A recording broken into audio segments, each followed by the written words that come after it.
कोकणातील ग्रामीण भागात ब्राह्मण देवता ही एक महत्त्वाची ग्रामदेवता किंवा रक्षक देवता मानली जाते. या देवाला देवचार म्हणूनही ओळखले जाते. ह्या व्हिडिओमध्ये आपण मालवण तालुक्यातील आडवली जवळील ब्राह्मण देवाचे दर्शन घेणार आहोत.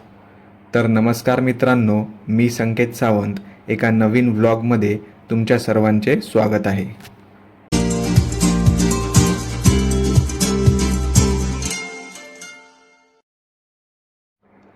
आंगणेवाडी देवीच्या जत्रोत्सवासाठी जात असताना आडवली जवळील ब्राह्मण देवाचे दर्शन घ्यायचे आम्ही ठरवले.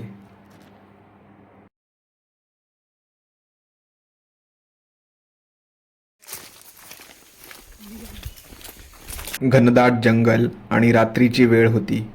सगळीकडे काळोख पसरला होता. फक्त किड्यांचा किर्र आवाज आणि दूरवरून येणाऱ्या वाऱ्याची सळसळ ऐकू येत होती. चप्पल काढून ठेवा. ओके, हां, चप्पल काढे.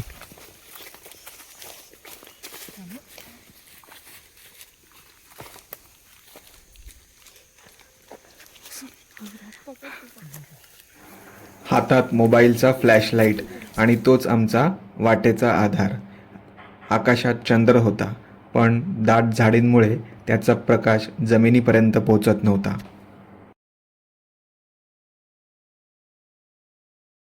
हर हर महादेव. हर हर महादेव.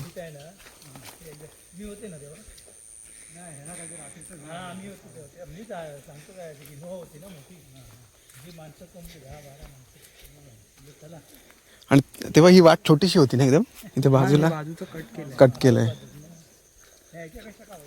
नाही, पण हे अंतर थोडं कमी वाटतं आता, काय माहित नाही. हा, कमी वाटतं तेच.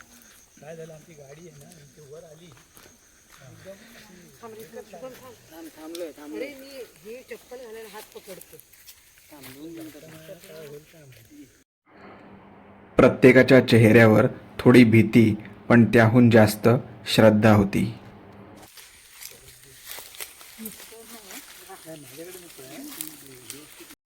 थोड्या वेळाने दूरवर म्हणजे जंगलाच्या मध्यभागी असलेले छोटेसे असे ब्राह्मण देवाचे मंदिर दिसले.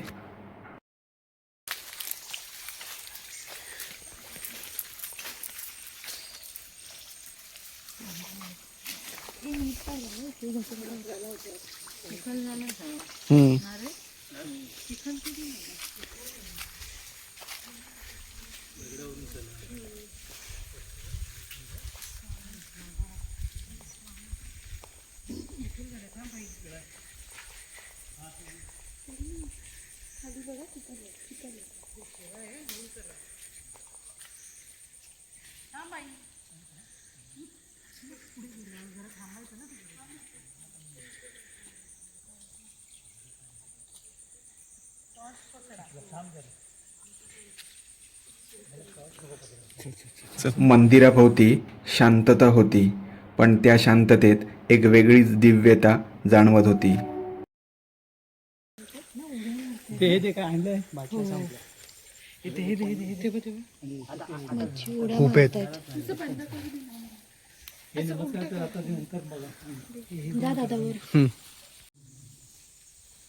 सगळ्यांनी नम्रतेने हात जोडले. त्या क्षणी भीती नाहीशी झाली होती. मनात फक्त शांतता, समाधान आणि एक अद्भुत शक्तीची जाणीव होती.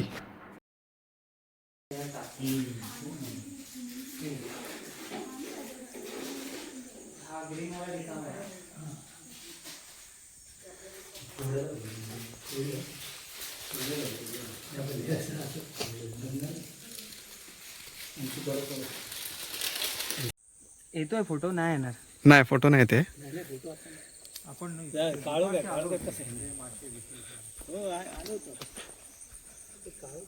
तरी आता काय काळोख आहे म्हणून काय हे नाही.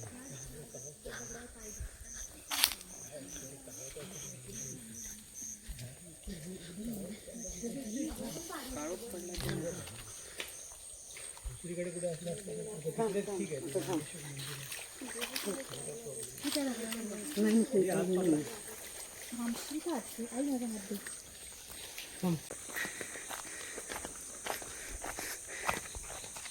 आजी ती झोपली आहे. जंगलातून परतताना वाट तशीच होती अंधारलेली, पण आता मनात प्रकाश होता, कारण आम्ही अनुभवले होते कोकणातील ब्राह्मण देवाचे दिव्य दर्शन.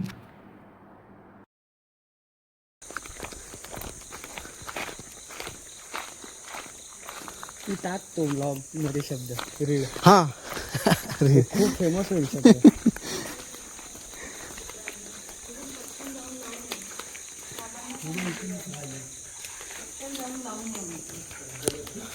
आणि हे पण केलंय हे पहिले असं नव्हतं. हे पण मला वाटतं त्यांनी थोडं हे केलंय.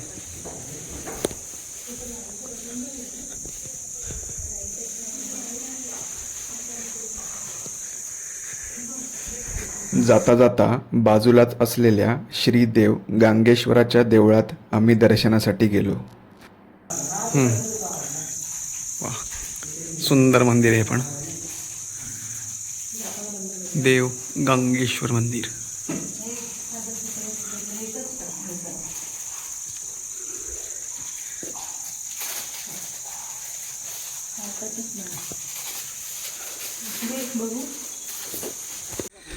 अशा प्रकारे आम्ही छोटीशी भेट दिली. जे ग्रामदैवत आहे तिकडचे त्यांना.